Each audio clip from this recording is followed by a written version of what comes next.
Guys, आज हम सी plus plus में फॉर लूप के बारे में पढ़ेंगे कि फॉर लूप को अपने प्रोग्राम में किस तरह इस्तेमाल किया जाता है। फॉर लूप, आप ऑलरेडी लूप के बारे में जानते हैं कि जो लूप्स का मतलब ये होता है कि हम किसी भी स्टेटमेंट को अगर बार बार एग्जीक्यूट कराना चाहते हैं, एक से ज़्यादा दफ़ा हमने किसी स्टेटमेंट को एग्जीक्यूट कराना है, तो उसके लिए आप जो है वो या तो उस स्टेटमेंट को बार बार लिखेंगे। मिसाल के तौर पर अगर हम यहाँ पे एक मैसेज देना चाहते हैं हेलो सी 5 दफ़ा, तो उसके लिए मुझे सी आउट स्टेटमेंट जो है वो इस तरह से 5 दफ़ा लिखनी पड़ेगी, हेलो सी प्लस प्लस।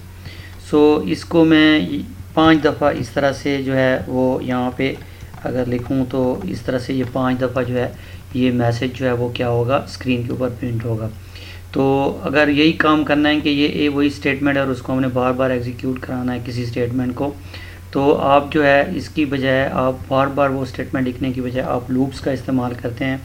और जो फॉर लूप होती है ये काउंट कंट्रोल लूप है। इसमें ये होता है कि हमें जो नंबर ऑफ़ एग्जीक्यूशंस हैं वो पहले से पता होती हैं कि ये लूप कितने दफ़ा जो है वो चलेगी। तो आइए हम इस लूप का इस्तेमाल करते हैं। यहाँ पे हम एक प्रोग्राम बनाएंगे। ये हमारे पास मेन फंक्शन हो गया और इसके अंदर ये हमारी बॉडी होगी फंक्शंस की, इसके अंदर हमने स्टेटमेंट लिखनी है।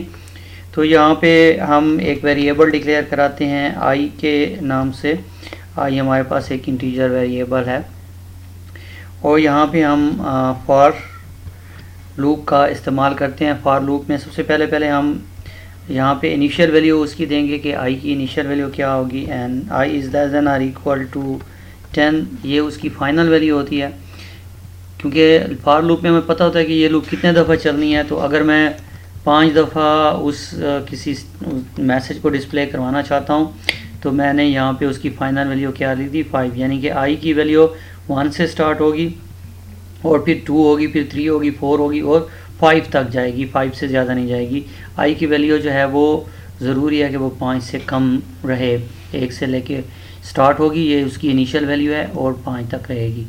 तो यहाँ पे हम सेमीकोलन डालेंगे हर इसके अंदर और यहाँ पे दोबारा सेमीकोलन। उसके बाद हमें यहाँ पे इंक्रीमेंट देना होगा आई प्लस प्लस। इसका मतलब है कि आई की नेक्स्ट वैल्यू जो है वो क्या हो जाएगी, 2 हो जाएगी। आई प्लस प्लस का मतलब ये होता है कि आई प्लस प्लस जो है इसका जो मतलब होता है वो ये होता है कि I is equal to I plus 1। So it's mean that कि हर दफ़ा जो है वो आई की वैल्यू में 1 का इजाफा हो जाएगा।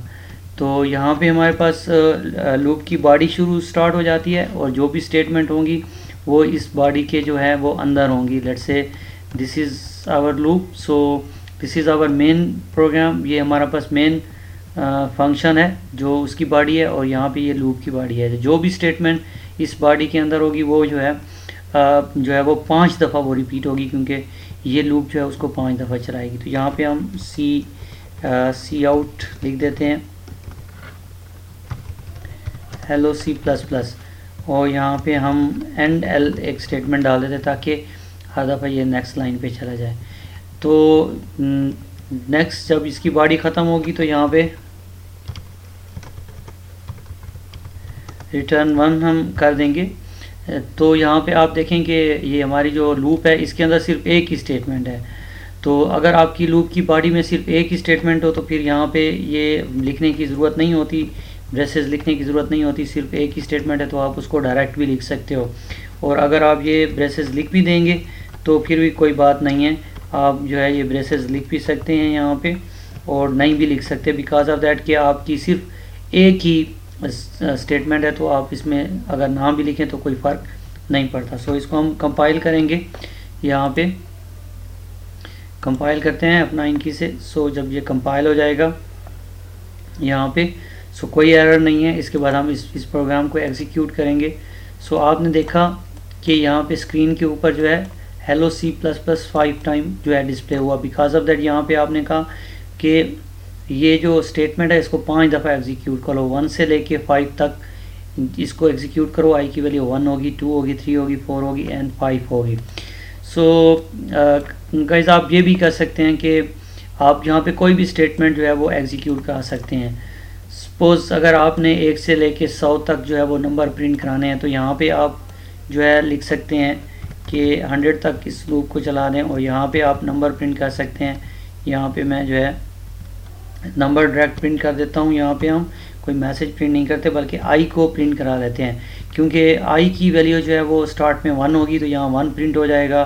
फिर आई की वैल्यू यहाँ पे बढ़ेगी, आई में इंक्रीमेंट होगा 1 का, तो फिर यहाँ से जब आई में इंक्रीमेंट होगा तो आई की वैल्यू 2 हो जाएगी, तो यहाँ 2 प्रिंट होगा। फिर यहाँ पे आएगा आई में इंक्रीमेंट होगा, और फिर चेक किया जाएगा कि वो 100 से अभी कम है, तो फिर एक उसमें जो है यहाँ पे प्रिंट होगा, और फिर इस तरह से। सो यहाँ पे हम जो है एंडल की बजाय हम जो है वो /t भी हम यूज़ कर सकते हैं, ताकि जो है वो हर आई को प्रिंट करने के बाद जो है वो एक टैब की जो है वो उसमें प्रेस हो जाए।